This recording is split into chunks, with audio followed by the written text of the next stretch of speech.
Hello दोस्तों, तो आप सभी लोगों का स्वागत है इस चैनल पर। तो कल हमने बात करी थी इकोनॉमिक्स की, ठीक है। उसमें हमने बात करा था इकोनॉमिक्स है क्या, उसकी डेफिनेशन बात करी थी। फिर हमने बात करा था कि इकोनॉमिक्स को हमने कितने प्रकार से डिवाइड किया गया। तो हमने कल बात करी थी कि इकोनॉमिक्स को हम दो प्रकार से डिवाइड करते हैं। एक तो आपका मैक्रो इकोनॉमिक्स, दूसरा होता है माइक्रो इकोनॉमिक्स। मैक्रो इकोनॉमिक्स की हमने बात करी तो उसमें हम बात करते हैं इंटायर कंट्री की, लेकिन माइक्रो इकोनॉमिक्स से बात करते हैं किसी भी इंस्टीट्यूशन की, किसी फर्म की या किसी पर्सन की। यानी जैसे अगर मैं एग्जाम्पल लेता हूं गरीबी, तो गरीबी की बात करते हैं, गरीबी को माइक्रो इकोनॉमिक्स के अंदर रखा गया है या मैक्रो इकोनॉमिक्स के अंदर रखा गया है। देखिए समझिए, गरीबी अगर मैं बात करूं तो गरीबी किसी एक घर की समस्या नहीं है, ना एक परिवार की समस्या है, ना एक जिले की समस्या है, ना एक राज्य की समस्या है। गरीबी पूरे देश की समस्या है। तो पूरे देश की जब समस्या की बात करी जाती है तो यानी इंटायर कंट्री, तो उसको हम शामिल करते हैं मैक्रो इकोनॉमिक्स में। दूसरा आपका बेरोजगारी, तो बेरोजगारी जो है पूरे देश की समस्या यही भी है, तो इसको भी हम मैक्रो इकोनॉमिक्स में शामिल करते हैं। और दूसरा पॉइंट मैंने बात करा था माइक्रो इकोनॉमिक्स। जैसे हम बात करते हैं थ्योरी ऑफ डिमांड, यानी मांग का सिद्धांत, तो डिमांड एक इंस्टीट्यूशन की भी हो सकती है, एक पर्सन की भी हो सकती है, एक फर्म की भी हो सकती है। ऐसे आपका प्रॉफिट एक इंस्टीट्यूशन का हो सकता है, एक फर्म का हो सकता है और एक पर्सन का हो सकता है। तो इस प्रकार से हमने इकोनॉमिक्स को दो टाइप से बांटा। फिर हमने बात करा था कि इकोनॉमिक्स के फादर बताए थे मैंने एडम स्मिथ, और मैक्रो इकोनॉमिक्स फादर बताए थे मैंने जॉन मेनार्ड कीन्स, और माइक्रो इकोनॉमिक्स फादर बताए थे मैंने डॉक्टर अल्फ्रेड मार्शल। तो इन सारी चीजों की हमने बात कर दी। फिर हमने क्या करा था कि इकोनॉमी को हम लेकर गए थे कि इकोनॉमी में संसाधनों के सिद्धांतों का अध्ययन किया जाता है। तो संसाधन मैंने कहा कब बनाए जाते हैं, तो मैंने इसके बारे में बताया था कि जब हमारे पास स्केयर रिसोर्सेस या लिमिटेड रिसोर्सेस होते हैं, लेकिन इसमें लोगों की अनलिमिटेड वांट्स होती हैं, जिसमें हम तीन लोगों को शामिल करते हैं। एक आपका नागरिक, दूसरा व्यवसायी, तीसरा सरकार। नागरिक हमेशा चाहता है मैक्सिमम यूटिलाइजेशन के लिए, और सरकार चाहती है हमारी मैक्सिमम वेलफेयर के लिए, और आपका व्यवसायी चाहता है मैक्सिमम प्रॉफिट। इन सभी चीजों को व्यवस्थित रूप से करने के लिए हमें इकोनॉमिक्स की आवश्यकता होती है। बस यही था इकोनॉमिक्स का बेसिक। तो आज हम बात करते हैं अर्थव्यवस्था यानी इकोनॉमी। अब हम इकोनॉमी की बात करेंगे। चलिए देखते हैं इकोनॉमी है क्या। इकोनॉमी, इसको हिंदी में कहते हैं अर्थ व्यवस्था, ठीक है। तो जैसे हमने कल करा था कि अर्थशास्त्र को हमने दो पार्ट में तोड़ा, अर्थ प्लस शास्त्र। आज हम अर्थव्यवस्था को दो पार्ट में तोड़ते हैं, एक तो आपका अर्थ और दूसरी आपकी व्यवस्था, ठीक है। एक हमने इसको पार्ट में तोड़ा अर्थ, और दूसरा हमने इसको तोड़ा व्यवस्था। अर्थ का मतलब होता है जो मैंने कल बताया था, मनी या रिसोर्सेस,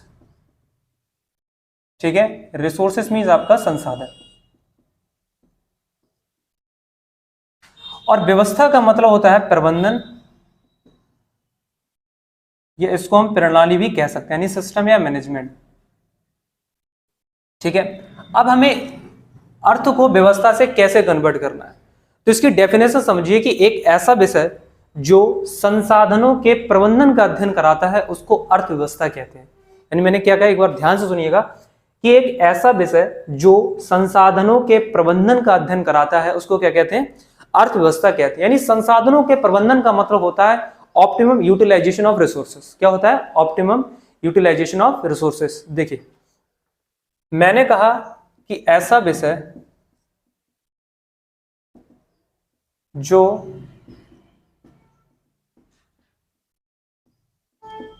संसाधनों के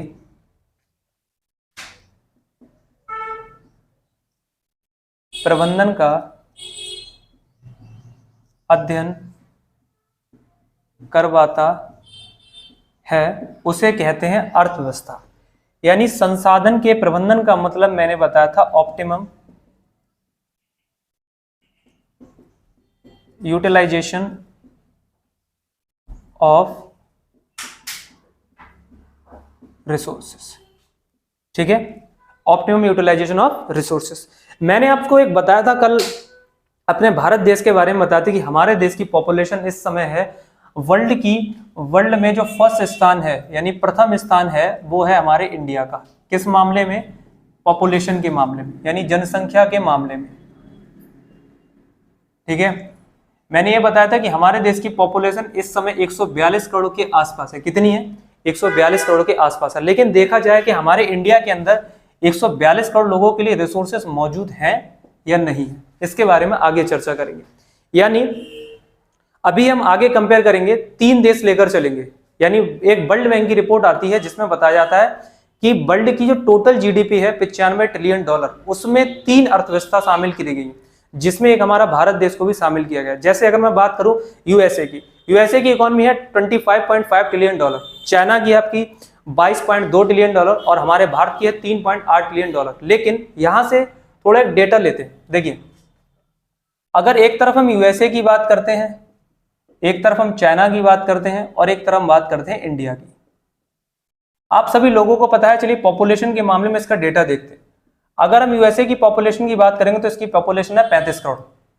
चाइना की पॉपुलेशन की बात करेंगे तो 139.5 करोड़ इसकी पॉपुलेशन है। लेकिन हमारे भारत की पॉपुलेशन इस समय करंट टाइम में 2024 में 142 करोड़ है। लेकिन क्या देखा जाता है कि हमारे देश के पास उतने संसाधन मौजूद हैं ताकि हमारा देश सही रूप से चल सके। ठीक है, अगर जीडीपी देखा जाए तो यूएसए की जीडीपी मैंने कहा 25.5 ट्रिलियन डॉलर और वहां पर देखा जाए तो इसकी पॉपुलेशन है 35 करोड़, तो संसाधन पर्याप्त रूप से है, इसलिए यूएसए को सुपर पावर कहा जाता है। ठीक है, और चाइना की अगर बात करते हैं तो चाइना की पॉपुलेशन बताई थी मैंने आपको 139.5 ट्रिलियन डॉलर। ठीक है, तो यहां पर इसकी जो जीडीपी है वो है 22.3 ट्रिलियन डॉलर, ये भी ठीक है, यहां पर भी संसाधन पर्याप्त रूप से मौजूद है। लेकिन भारत की जो जनसंख्या है वो है 142 करोड़ यानी, लेकिन जीडीपी हमारे देश की 3.8 ट्रिलियन डॉलर। बस हमारे पास किसकी कमी है? संसाधन की कमी है। इसीलिए मैंने कल आपको वीडियो में बताया था कि जब हम संसाधनों के सिद्धांतों का अध्ययन करते हैं उसके लिए इकोनॉमिक्स का यूज करते हैं। ठीक है, तो चलिए आगे बढ़ते हैं। अब थोड़ा और डेटा की बात करते हैं कि और हमारे पास है क्या। अब हम एक बात करते हैं कि हम अब इन सभी चीजों को छोड़कर केवल अपने भारत देश की बात चलते हैं। ठीक है, जैसे यहां से अगर मैं बात करूं भारत की स्थिति, ठीक है, भारत की स्थिति विश्व के अनुसार कितनी है, तो भारत की स्थिति में सबसे पहले मैं बात करता हूं जनसंख्या की, दूसरा बात करता हूं भूमि की, तीसरी बात करेंगे पानी की, चौथी बात करेंगे यहां पर खनिज की और पांचवी बात करेंगे जैव विविधता की, जैव विविधता की। ठीक है, अगर हम जनसंख्या की बात करते हैं तो हमारे देश की जनसंख्या है 18% यानी वर्ल्ड की 18%। ठीक है, अगर हम भूमि की बात करते हैं तो भूमि हमारे पास है 2.4% और पानी की बात करते हैं, पानी है हमारे पास 4% और हम अगर खनिज की बात करते हैं तो खनिज हमारे पास 5% और जैव विविधता की बात करते हैं जो कि हमारे पास है 6 से 7%। ठीक है, ये किसके अकॉर्डिंग हम बात कर रहे हैं? वर्ल्ड के टोटल रिसोर्सेस की जितनी भी स्थिति है उन सभी के अनुसार हम भारत देश को क्या कर रहे हैं? कंपेयर कर रहे हैं। यानी 18% का मतलब हो गया आपका 142 करोड़ के आसपास। ठीक है, वर्ल्ड में जितनी पॉपुलेशन है उसका हम 18% यहाँ डेटा लेकर चल रहा है। अब क्या आप देखिए कि हमारे देश की जनसंख्या सबसे ज्यादा है, 18% है, लेकिन हमारे पास संसाधनों की कमी है। दूसरा चीज, भूमि की बात करते हैं तो वर्ल्ड की जितनी भूमि है उसका केवल 2.4% हिस्सा केवल भारत के पास है। ऐसे ही अगर देखा जाए पानी, तो वर्ल्ड में जितना पानी है उसका केवल 4% भारत के पास है। ठीक है, और खनिज की बात करें तो भारत के अंदर टोटल जितना भी खनिज पाया जाता है वर्ल्ड में उसका केवल 5% हिस्सा ही हमारे भारत देश में मौजूद है। ऐसे ही जैव विविधता बायोडाइवर्सिटी की बात करते हैं तो वर्ल्ड में जितनी बायोडाइवर्सिटी है उसका केवल 6 से 7% हिस्सा ही हमारे भारत देश के अंदर मौजूद है। तो हमारे पास यहां से देखा जाए हमारे इंडिया के अंदर इस प्रकार वेरी लिमिटेड रिसोर्सेस हैं। ठीक है जी, तो वेरी लिमिटेड हमारे इंडिया के अंदर रिसोर्सेस हैं, इसीलिए हमारे लिए इकोनॉमी या इकोनॉमिक्स इनकी क्या पड़ती है? नीड पड़ती है। बस यहां से क्लियर हुआ कि इकोनॉमी है क्या। ठीक है, एक बार फिर समझिए, मैंने कहा एक ऐसा विषय है जो संसाधनों के प्रबंधन का अध्ययन कराता है, उसको कहते हैं हम अर्थव्यवस्था, यानी optimum utilisation of resources. Bharat की स्थिति के अकॉर्डिंग हमने इसकी बात कर ली, क्योंकि भारत के पास वेरी लिमिटेड रिसोर्सेस हैं, तो वेरी लिमिटेड रिसोर्स है, इसी के लिए हमें इकोनॉमिक्स से इकोनॉमी की क्या पड़ती है? नीड पड़ती है। आपने एक आर्टिकल सुना होगा, पॉलिटी में आर्टिकल 38 सुना होगा, उसमें कहा गया है कि भारत एक कल्याणकारी राज्य होगा। भारत एक कैसा राज्य हो, कल्याणकारी राज्य हो गया, यानी वेलफेयर स्टेट प्रोपोर्शनल किसको होगा, रिसोर्सेज के। लेकिन देखा जाए इंडिया के अंदर रिसोर्सेज कैसे हैं, वेरी लिमिटेड रिसोर्सेज हैं। क्या आपको लगता है भारत एक कल्याणकारी राज्य हो पाएगा? ठीक है, तो सोच के बताइएगा। इस क्वेश्चन का आंसर आप लोग सभी कमेंट बॉक्स में लिखिए, क्या भारत एक कल्याणकारी राज्य हो सकता है या नहीं हो सकता है। ठीक है, तो यहां तक सारी चीजें समझ में आ गई। ठीक है, अगर आपने अभी तक इसका स्क्रीनशॉट नहीं लिया तो स्क्रीनशॉट ले लो, फिर हम इसको रफ करते हैं और आगे बढ़ते हैं। ठीक है,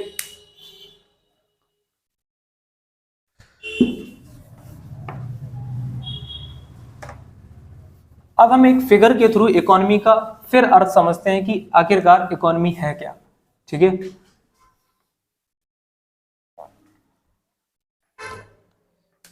देखिए कल मैंने आपको एक बात बताई थी कि एक तरफ हमारे पास होता है गुड्स और एक और होता है सर्विसेज। ठीक है, अगर हम गुड्स की बात करते हैं और सर्विसेज की बात करें, ये बिल्कुल सिंपल मीनिंग है। ठीक है, जैसे ही इसके साथ एक आगे टर्म जुड़ जाता है economic goods and economic service, यानी जहां जहां कभी आपको पता चले इकोनॉमिक गुड्स, तो ध्यान रखना उसके लिए कोई ना कोई हमें कीमत चुकानी पड़ती है, क्योंकि इकोनॉमी का टर्म है। ठीक है, अगर उसके साथ जुड़ जाता है इकोनॉमिक सर्विसेज, जैसे ही इकोनॉमिक सर्विस जुड़ जाता है तो उसके लिए ध्यान रखना उसके लिए हमें कोई कीमत चुकानी पड़ती है। तो मैंने आपसे ये कहा था कि अगर हमारे पास गुड्स एंड सर्विसेज है, अगर इसमें एक पॉइंट जुड़ जाए हमारे पास इकोनॉमिक, जहां भी इकोनॉमिक पॉइंट जुड़ेगा तो वहां आपको ये ध्यान रखना है उसके लिए कुछ ना कुछ हमें कीमत चुकानी पड़ेगी। ठीक है, अब जैसे मैं यहां एक डायग्राम बनाता हूं कि इकोनॉमी, तो सबसे पहले यहां से पॉइंट डालते हैं इकोनॉमिक गुड्स एंड सर्विसेज। एक पॉइंट हमने डाला इकोनॉमिक गुड्स एंड सर्विसेज, दूसरा पॉइंट डाला हमने इकोनॉमिक एक्टिविटी, इकोनॉमिक एक्टिविटी, और तीसरा पॉइंट हम डालते हैं इकोनॉमिक यूनिट, इकोनॉमिक यूनिट। ठीक है, अब इसको ग्राफ को कैसे ऐड करना है। अब इकोनॉमिक एक्टिविटी और इकोनॉमिक गुड्स एंड सर्विस के बीच हम यहां ऐड करते हैं प्रोडक्शन। ठीक है, इकोनॉमिक यूनिट की बात करेंगे तो इकोनॉमिक यूनिट का जो मेन ऑब्जेक्टिव होता है वो होता है प्रॉफिट। क्या होता है? प्रॉफिट। तो इकोनॉमिक गुड्स एंड सर्विसेज मतलब होता है आर्थिक वस्तु एवं सेवा, इकोनॉमिक एक्टिविटी यानी आर्थिक क्रिया, और इकोनॉमिक यूनिट का मतलब होता है आर्थिक क्रिया करने वाली इकाई। ठीक है, अब मैंने कहा कि कोई भी एक इकोनॉमिक यूनिट किसी भी इकोनॉमिक एक्टिविटी का प्रयोग करके किसी भी इकोनॉमिक गुड्स एंड सर्विसेज का प्रोडक्शन करे जिससे इकोनॉमिक यूनिट को लाभ हो, इसको कहते हैं इकोनॉमी। बात समझ में आई? छोटी सी बात जिसको डायग्राम से क्लियर करते हैं। ठीक है ना, चलो थोड़ा इसको और नीचे लेते हैं। जिससे इकोनॉमिक यूनिट को क्या हो? प्रॉफिट हो। बस इतना डायग्राम हमें ध्यान रखना है। इसकी डेफिनेशन बनाना बहुत सिंपल है। चलिए डेफिनेशन बनाते हैं इसके थर्ड पॉइंट से। किससे? इकोनॉमिक गुड्स एंड सर्विस को हमें छोड़ना है, इकोनॉमिक एक्टिविटी को छोड़ना है इस समय, और इकोनॉमिक यूनिट को छोड़ना है, नहीं इसको लेना है। ठीक है ना, देखिए कैसे करके बनाते हैं। मैंने कहा कि कोई भी ऐसी इकोनॉमिक यूनिट, कोई भी इकोनॉमिक यूनिट जो कोई भी इकोनॉमिक एक्टिविटी करके किसी इकोनॉमिक गुड्स एंड सर्विसेज का प्रोडक्शन करे जिससे इकोनॉमिक यूनिट को क्या हो? प्रॉफिट हो, वही कहलाता है इकोनॉमी। अब बात समझ में आई? अब तो समझ में आ गया होगा। यानी कोई भी इकोनॉमिक यूनिट किसी भी इकोनॉमिक एक्टिविटी के द्वारा किसी भी इकोनॉमिक गुड्स एंड सर्विसेज का प्रोडक्शन करती है तो उसको हम लोग कहते हैं इकोनॉमी। अब ये पॉइंट यहां से हमने पहले ही कंफर्म कर चुके हैं कि इकोनॉमिक गुड्स एंड सर्विसेज है क्या। गुड्स एंड सर्विसेज सिंपल चीज है, लेकिन जैसे उसके साथ एक टर्म जुड़ जाता है इकोनॉमिक, तो वहां ध्यान रखना इसके लिए हमें कोई ना कोई कीमत चुकानी पड़ेगी, यानी पैसे देने पड़ेंगे आपके लिए। ठीक है, थोड़ा और डेटे को पीछे लेकर चलते हैं। जैसे अब हम बात करेंगे फर्स्ट सेंचुरी से लेकर आपका 1750 तक, 1750 से 1950 तक, और 1950 से 2022 तक का बात करते हैं, यानी 23 तक हम बात करेंगे कि इसमें कौन कौन से देश की इकोनॉमी किंग रही है वर्ल्ड के टोटल रिसोर्सेज का। ठीक है, एक ग्राफ देखिए। जैसे अगर मैं बात करूं फर्स्ट सेंचुरी, ठीक है, इधर मैंने बात करी 1750, इधर मैंने बात करा 1950, और इधर हम बात कर रहे हैं 2022 और 23। ठीक है, एक पॉइंट यहां ऐड करना है, वर्ल्ड के टोटल रिसोर्सेस का किंग, ये पॉइंट को यहां से ऐड करना है। यानी अगर मैं फर्स्ट सेंचुरी से लेकर 1750 सेंचुरी तक बात करूं, यानी फर्स्ट सेंचुरी से लेकर 1750 सेंचुरी तक वर्ल्ड के टोटल रिसोर्सेज का किंग थी आपकी इंडियन इकोनॉमी। कौन थी? Indian economy. इसलिए यहां पर बीच में हम लिख सकते हैं इसको इंडियन इकोनॉमी, इंडियन इकोनॉमी। यानी फर्स्ट सेंचुरी से लेकर 1750 के बीच कौन किंग था यहां पर? Indian economy. ठीक है, और 1750 से 1950 की बात करें तो यहां पर वर्ल्ड के टोटल रिसोर्सेज का किंग थी ब्रिटेन इकोनॉमी, यानी ब्रिटेन की अर्थव्यवस्था। ठीक है, और 1950 से लेकर अगर 2023 की बात करें तो वर्ल्ड के टोटल रिसोर्सेज का किंग कौन है? हमारी यूएसए की इकोनॉमी, यानी अमेरिकन इकोनॉमी, या यूएसए की इकोनॉमी भी इसको हम कह सकते हैं। यानी यहां हम लिख सकते हैं किंग और किंग। ठीक है, यानी आप समझिए कि जितने हमारे वर्ल्ड में टोटल रिसोर्सेज थे, तो जब फर्स्ट सेंचुरी से लेकर 1750 तक की समय की बात करेंगे तो भारत के पास ज्यादा संसाधन मौजूद थे। लेकिन समय के साथ क्या हुआ, जब 1750 से 1950 का जो टाइम पीरियड था, इसमें देखा गया था कि वर्ल्ड के टोटल रिसोर्सेज किंग बन गई ब्रिटेन इकोनॉमी। लेकिन समय के साथ फिर पड़ना चेंज हुआ। फिर क्या हुआ, 1950 से लेकर 2022 और 23 के बीच वर्ल्ड के टोटल रिसोर्सेज किंग बन गई आपकी यूएसए इकोनॉमी, यानी अमेरिकन इकोनॉमी। क्यों?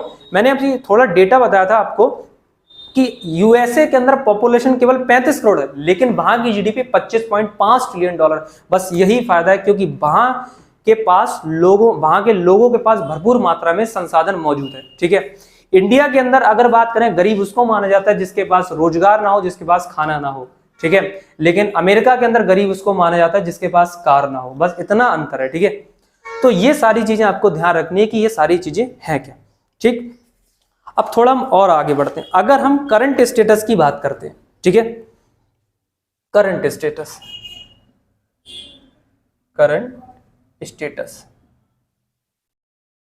ठीक है, यानी हम बात करते हैं इंडियन इकोनॉमी। अभी मैं आपके लिए एक बात और समझाऊंगा कि हम इंडियन इकोनॉमी शब्द क्यों प्रयोग कर रहे हैं और ब्रिटेन इकोनॉमी शब्द क्यों प्रयोग कर रहे हैं, यूएसए इकोनॉमी शब्द क्यों प्रयोग कर रहे हैं। क्या इकोनॉमी नहीं कह सकते? ठीक है, तो ये बात अभी हम आगे समझेंगे। अगर मैं इंडिया की इकोनॉमी की बात करूं तो इंडिया की इकोनॉमी आपकी मैंने बताई थी 3.5 ट्रिलियन डॉलर। ये भारत देश की क्या है? इकोनॉमी है, यानी जीडीपी है। ठीक है, लेकिन हम अगर करंट स्टेटस में एक पॉपुलेशन की बात करते हैं तो भारत की जो जनसंख्या है वह आपकी अभी बताई थी मैंने 142 करोड़। तो आप खुद अंदाजा लगा लीजिए कि भारत के पास जितने भी संसाधन मौजूद हैं, क्या वह देश की जनसंख्या के लिए पर्याप्त रूप से हैं। ठीक है, दूसरा, एक वर्ल्ड बैंक की रिपोर्ट भी बताई थी मैंने कि वर्ल्ड की total 95% GDP, 95 trillion dollar GDP जो है, केवल 3 देशों को शामिल किया गया है, जिसमें तीसरा देश हमारा प्यारा भारत भी है। जैसे यूएसए की इकोनॉमी मैंने बात करी थी 25.3 ट्रिलियन डॉलर, फिर चाइना की बात करी, फिर इंडिया, इन सारी चीजों की हमने बात करी थी। ठीक है, अब पॉइंट अगला आता है हमारा कि क्यों हम इसको इंडियन इकोनॉमी कह रहे हैं, क्यों ब्रिटेन इकोनॉमी कह रहे हैं, क्यों यूएसए इकोनॉमी कह रहे हैं। इसको हम इकोनॉमी कह के भी तो कंप्लीट कर सकते हैं बात के लिए। तो अब अगर मैं बात करूं, छोटी सी बात यहां से, जो आपका हिंदी में शब्द है अर्थव्यवस्था, ध्यान से समझिएगा इसको, अर्थव्यवस्था। तो अर्थव्यवस्था जो है आपका एक अपूर्ण शब्द है। कैसा शब्द है? अपूर्ण शब्द है, अपूर्ण शब्द है। अर्थव्यवस्था जो है आपका एक अपूर्ण शब्द है। अगर इसके साथ किसी क्षेत्र का नाम, किसी देश का नाम या किसी समूह का नाम जोड़ दिया जाए तो यह कैसा शब्द बन जाता है? एक पूर्ण शब्द का रूप धारण कर लेता है। तो यहाँ पे छोटी सी बात और लिखना है, मैंने कहा अर्थव्यवस्था एक अपूर्ण शब्द है। अगर इसके साथ किसी क्षेत्र का नाम, अगर इसके साथ किसी देश का नाम, अगर इसके साथ किसी समूह का नाम, अगर ये तीनों नाम जोड़ दिए जाएं, यानी क्षेत्र हो गया आपका, देश हो गया आपका, और तीसरा पॉइंट हो गया समूह। अगर इन तीनों का नाम इससे जोड़ दिया जाए तो यह एक पूर्ण शब्द का रूप धारण कर लेता है, ठीक है, यानी एक पूर्ण शब्द बन जाता है। अभी तो हमारे पास कैसा शब्द था, अपूर्ण शब्द, लेकिन जैसे ही हमने ये चीजें इसमें ऐड करी एक हमारा पूर्ण शब्द बन गया। जैसे अगर मैं क्षेत्र की बात करता हूं, अगर मैं यहां से क्षेत्र की बात करता हूं तो क्षेत्र में आपका जैसे एक पॉइंट आता है, दो पॉइंट को लेते हैं, एक तो आपका एशियन इकोनॉमी और दूसरा आपका आता है यूरोपियन इकोनॉमी। यूरोपियन इकोनॉमी ये आपके क्षेत्र स्तर की बात करेगी। दूसरा अगर देश की बात करते हैं तो एक देश ले लेते हैं आपका इंडियन इकोनॉमी, एक आपका लेते हैं चाइनीज इकोनॉमी, ठीक है। और तीसरा अगर हम बात करते हैं समूह, जिसमें हम लेते हैं डेवलप्ड इकोनॉमी और अंडर डेवलप्ड इकोनॉमी, ठीक है। एक तो पॉइंट लेते हैं आपका डेवलप्ड इकोनॉमी और तीसरा लेते हैं आपका अंडर डेवलप्ड इकोनॉमी। जैसे ही हम अपने अर्थव्यवस्था में इन तीनों शब्दों को शामिल करते हैं, चाहे क्षेत्र हो, चाहे देश हो, चाहे आपका समूह हो, जैसे हमने इन चीजों को यहाँ पे शामिल किया तो ये सारी चीजें अर्थव्यवस्था एक अपूर्ण शब्द से कन्वर्ट किस में हो जाती है, एक पूर्ण शब्द में। बस यही सारी चीजें, ठीक है। तो होश उम्मीद करता हूँ सारी चीज समझ में आ रही होंगी। तो हमने एक बार रिवाइज कर लेते हैं कि हमने इसमें पढ़ा क्या क्या। सबसे पहले हमने बात करती है अर्थव्यवस्था का अर्थ क्या है, ठीक है, एक डेफिनेशन उसकी कन्वर्ट करी थी। फिर हमने एक ग्राफ के थ्रू समझा था, तीन चीजें हमने इसमें शामिल की थी, इकोनॉमिक गुड्स एंड सर्विसेज, फिर दूसरा इकोनॉमिक एक्टिविटी और तीसरा इकोनॉमिक यूनिट। इन तीनों को शामिल करने के साथ साथ हमने इकोनॉमिक यूनिट से स्टार्ट करके इकोनॉमिक गुड्स एंड सर्विसेज पर बात खत्म कर दी। तो यहां से हमारी इकोनॉमिक डेफिनेशन क्लियर हो गई, ठीक है। दूसरा पॉइंट मैंने बात करा था, हमने इसको कंपेयर किया था फर्स्ट सेंचुरी से लेकर 1750, 1950 और 2022 से 23, यानी वर्ल्ड के टोटल रिसोर्सेज का इस टाइम पीरियड में कौन कौन किंग रह चुका है या इस समय कौन प्रेजेंट टाइम में किंग है, ठीक है। फिर हमने करंट स्टेटस की बात करी, इंडियन इकोनॉमी की जीडीपी कितनी है, ठीक है, भारत की हमारे, और पॉपुलेशन हमारे देश की कितनी है, चाइना की जीडीपी कितनी, वहां की पॉपुलेशन कितनी है, अमेरिका की जीडीपी कितनी, वहां की पॉपुलेशन कितनी, इन सारी चीजों को बात करी। एक मैंने आर्टिकल बताया था, आर्टिकल 38 कहता है कि भारत एक कल्याणकारी राज्य होगा, तो वेलफेयर स्टेट भारत हो सकता है। तो वेलफेयर स्टेट प्रोपोर्शनल है किसके, वेरी लिमिटेड रिसोर्सेज के। लेकिन इंडिया के अंदर रिसोर्सेज संख्या कैसी है, कम है, लेकिन पॉपुलेशन ज्यादा है। तो आप सोच के बताइएगा कि भारत एक कल्याणकारी राज्य हो जाएगा या नहीं, ठीक है। फिर हमने बात करा था इकोनॉमी हम क्यों यूज करते हैं, और इकोनॉमी जो यानी अर्थव्यवस्था एक अपूर्ण शब्द है, जैसे इसमें किसी क्षेत्र का नाम, किसी देश का नाम, किसी समूह का नाम जोड़ देते हैं तो एक किस में कन्वर्ट हो जाता है, एक पूर्ण शब्द में कन्वर्ट हो जाता है। तो आज के लिए इतना ही रखते हैं। थैंक यू, धन्यवाद, जय हिंद।